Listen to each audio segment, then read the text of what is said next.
Pratap Simha pass ಪಡೆದು ಲೋಕಸಭೆಗೆ ನುಗ್ಗಿದ್ದ ಪ್ರಕರಣ ಸಂಬಂಧ ಪ್ರತಾಪ್ ಸಿಂಹರನ್ನ ಟ್ರ್ಯಾಪ್ ಮಾಡಲಾಗಿದೆ ಅಂತ ಬಿಜೆಪಿ ಸಂಸದ ಲೆಹರ್ ಸಿಂಗ್ ಆರೋಪಕ್ಕೆ ಸಿಎಂ ಸಿದ್ದರಾಮಯ್ಯ ಕಿಡಿಕಾರಿದ್ರು. ಹುಬ್ಬಳ್ಳಿಯಲ್ಲಿ ಮಾತನಾಡಿರುವಂತ ಸಿಎಂ ಸಿದ್ದರಾಮಯ್ಯ ಬಿಜೆಪಿಯವರಿಗೆ ಸ್ವಲ್ಪ ಬುದ್ಧಿ ಕಡಿಮೆ ಅನ್ಸುತ್ತೆ. ಲೋಕಸಭಾ ಚುನಾವಣೆಯಲ್ಲಿ ಯತೀಂದ್ರರನ್ನ ಕಣಕ್ಕೆ ಇಳಿಸೋದಿಲ್ಲ, ಆದ್ರೆ ಜನ ಬಯಸಿದ್ರೆ ಏನ್ ಮಾಡೋದು ಅಂತ ಸಿಎಂ ಸಿದ್ದರಾಮಯ್ಯ ಪ್ರಶ್ನೆ ಮಾಡಿದ್ದಾರೆ. ಅರ್ಬನ್ ನಕ್ಸಲ್ದು ಕೈವಾಡ ಇದೆ. ಅದರಲ್ಲಿ ಅರ್ಬನ್ ನಕ್ಸಲ್ದು ಉದ್ಭವ ಆಗಿರೋದು ಮೈಸೂರಿಂದ. ಒಂದು ವರ್ಷ ಮುಂಚೆ ನಾನು ಸನ್ಮಾನ್ಯ ರಾಹುಲ್ ಗಾಂಧಿಗೆ ಕಾಗದ ಬರೆದು ಅವ್ರಿಗೆ ಎಚ್ಚರಿಕೆ ಕೊಟ್ಟಿದ್ದೀನಿ, ಅವ್ರಿಗೆ ಕೆಲವು ಪ್ರಶ್ನೆ ಕೇಳಿದ್ದೀನಿ. ಅವರು ಭಾರತ ಜೋಡೋ ಯಾತ್ರಾ ಸಂದರ್ಭದಲ್ಲಿ ಅದೇ ಮೈಸೂರು ಏರಿಯಾನಲ್ಲಿ ಮತ್ತು ಸುತ್ತಮುತ್ತ ಎಲ್ಲ ಕರ್ನಾಟಕದಲ್ಲಿ ಎಲ್ಲ ಕಡೆ ಅವ್ರದ್ದು ಅದು ಅರೇಂಜ್ಮೆಂಟ್ ಮಾಡೋದರಲ್ಲಿ ಅವರು ಭಾಗವಹಿಸಿದ್ದಾರೆ, ಅರ್ಬನ್ ನಕ್ಸಲ್ಸ್ ಎಲಿಮೆಂಟ್ಸು.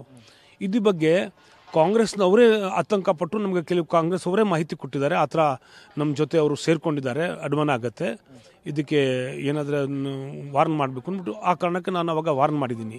ಯಾರನ್ನ ಫ್ರೇಮ್ ಮಾಡಿ ಷಡ್ಯಂತ್ರ ಮಾಡಿ ಅದು ನನ್ನ ಘಟನೆ ಆಗಿದ್ದೆ ಸಂಸತ್ನಲ್ಲಿ. ಇದ್ರ ಬಗ್ಗೆ ಸೂಕ್ತವಾಗಿ ತನಿಖೆ ಆಗುತ್ತೆ. ಇದರಲ್ಲಿ ಹಿಂದೆ ಭಾಳ ದೊಡ್ಡ ಷಡ್ಯಂತ್ರ ಇದ್ದರೆ ಅದು ಕಾಂಗ್ರೆಸ್ ಅವ್ರಿಗೆ ಅರ್ಥ ಆಗೋಲ್ಲ. ಸನ್ಮಾನ್ಯ ಸಿದ್ದರಾಮಯ್ಯ ಅವ್ರ ಮಗ ಅವರು ಕಂಟೆಸ್ಟ್ ಮಾಡಬೇಕು ಅಂದಿದೆ ಮೈಸೂರಿಂದ. ಈ ಕಾರಣಕ್ಕೆ ಅವರು ನೋಡಿ, ನೀವು ಇದು ಸಂಸತ್ನಲ್ಲಿ ಘಟನೆ ಆಗಿದ ತಕ್ಷಣ 15 ನಿಮಿಷಕ್ಕೆ ಅವರೆಲ್ಲ ಪ್ರತಿಭಟನೆ ಮಾಡಿಬಿಟ್ಟಿದ್ದಾರೆ. ಯತೀಂದ್ರ ಅವ್ರನ್ನ ಅಲ್ಲಿ ಲೋಕಸಭೆ ನಿಂದಿರಿಸಬೇಕಂತ ಹೇಳಿ ಟ್ರ್ಯಾಪ್ ಮಾಡಿದ್ದಾರೆ ಅಂತ ಲೆಹರ್ ಸಿಂಗ್ ಅವರು ಆರೋಪ ಮಾಡಿದ್ದಾರೆ ಸರ್, ನಿಮ್ಮ ಮೇಲೆ ಸರ್.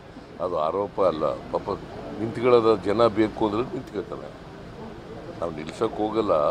ಒಂದು ವೇಳೆ ಜನ ಬಯಸಿದ್ರೆ ಏನು ಮಾಡಬೇಕು? ಲೆಹರ್ ಸಿಂಗ್ ಏನು ಆರೋಪ ಏನು ಮಾಡೋದು? B J ಪಿಯವ್ರಿಗೆ